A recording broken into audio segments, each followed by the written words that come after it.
I'm here to give you a quick update on the status of my DIY geothermal AC system. I'm still getting a lot of views and a lot of questions, but I also just wanted to do a follow-up because it's been almost a month since I've closed everything off and tested the system as it was originally designed for. Now, if you remember, depending on what platform you're watching me on, you may have seen my hose water test. And so that's where I added this bypass in, bypassed the ground loops and ran just straight hose water through the heat exchanger. If you haven't seen that yet, you can check it out on my YouTube channel, or I'm going to be posting that video to the rest of the platforms here soon.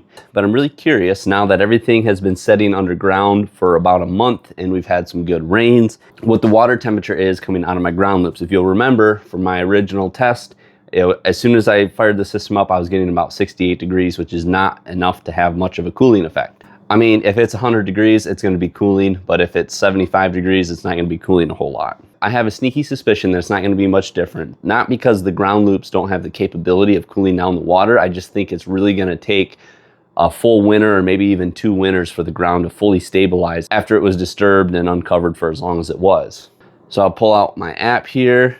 I believe I have all the plumbing back to where it was. If you missed the videos on how this all works, when the thermostat upstairs calls for AC, it's going to send a signal down to the furnace. The furnace is going to transfer that signal, that electrical signal, over to this contactor. When this contactor engages, it basically closes the switch and it pulls power from this outlet through this contactor and down to the pump, which circulates the water down through all 4 ground loops at the same time in parallel, and then they come out these 4 lines. We go up and over, we go around, and we go through this heat exchanger in the plenum of the furnace. Here we can read the temperature of, this is the temperature of the heat exchanger, and this is the temperature of the air coming in and the air going out of the furnace. So without further ado, let me open up my app and lower the set temperature on the thermostat. And now we kick on, our pump is running, and we're pumping water through all 4 of those loops at the same time. So water pressure after the pump is about 25, and this ball valve is shut, so we're forcing all the water through those bottom loops. We come out the top loops, we come right here, our water pressure is just under 20.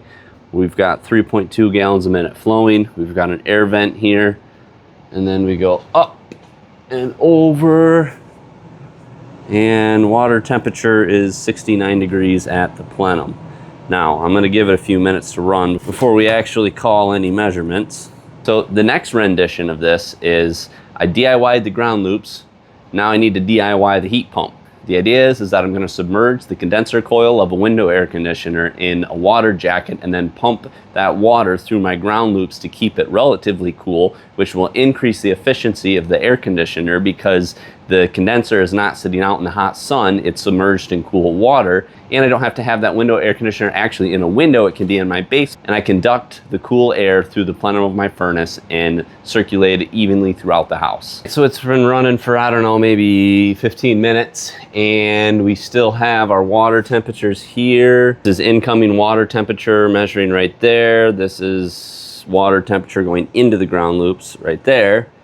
So they're both about the same. And if we follow these up and over and we go over to our heat exchanger temperature of 69 degrees, which is not very good.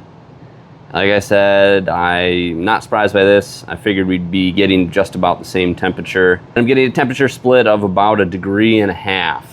To be honest, that's not much of a temperature split, but considering the water temperature is only 69 degrees, at least we're getting something out of it. Now, this is not how I'm gonna run the system long term. If I had much bigger ground loops and the water temperature, the ground temperature actually settled down around that 50-degree mark, I think the system would be actually functional, at least for a little bit.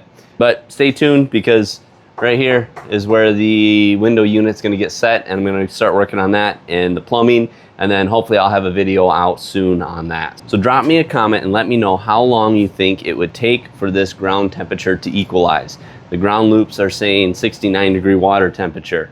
I don't care what you're telling me, I know that's not accurate. Any Google search you do will tell you that the ground temperature in my area is much cooler than that. Even though the PEX has an insulation value, the water is just sitting there for weeks and weeks on end, eventually it will come to equilibrium and the water will match the temperature of the ground. I've been told a lot to just run a sprinkler out there and wet the ground. We've got lots of rainstorms. Some of those, the tubing is 9 feet down and it's buried underneath clay.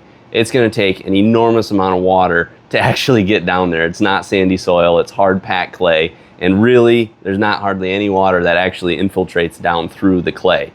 But I appreciate your ideas, so keep them coming. And give me a follow and keep watching if you want to see the DIY ground source heat pump air conditioner, whatever you want to call it.